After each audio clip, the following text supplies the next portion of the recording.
Hi, I'm Stephanie Pavlantos, and this video is for 365 Ways to Love Your Child by Julie Lavender. And when she asked me to make this video, I thought about just, different context. I'm a mother of three with one special needs child.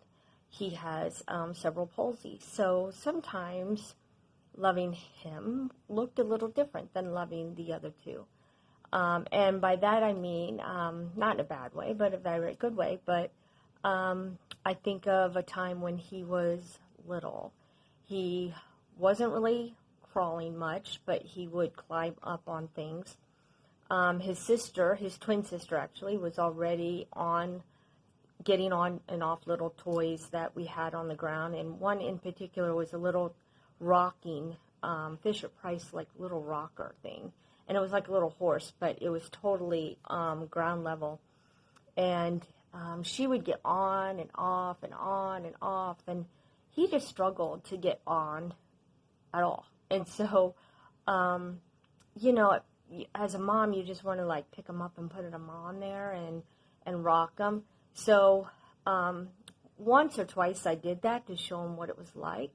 And then the next time, I let him try.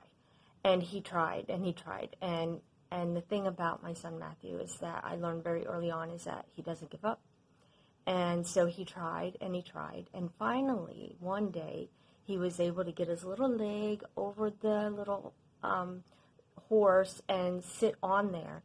And when he did, the expression on his face, the joy, the complete joy, it still chokes me up because he was so happy. He was just so happy that he did it.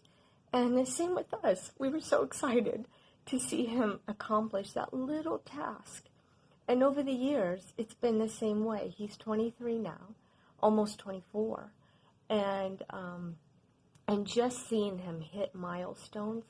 But the thing the best thing that my husband and I did to show him love and to help his self-esteem was to let him make mistakes, but also just watch him do it. Now, it took him longer than his brother and his sister, but he did it. And when he did it, he was so pleased with himself that even to this day, he has cerebral palsy, but even to this day, he doesn't think he's disabled at all.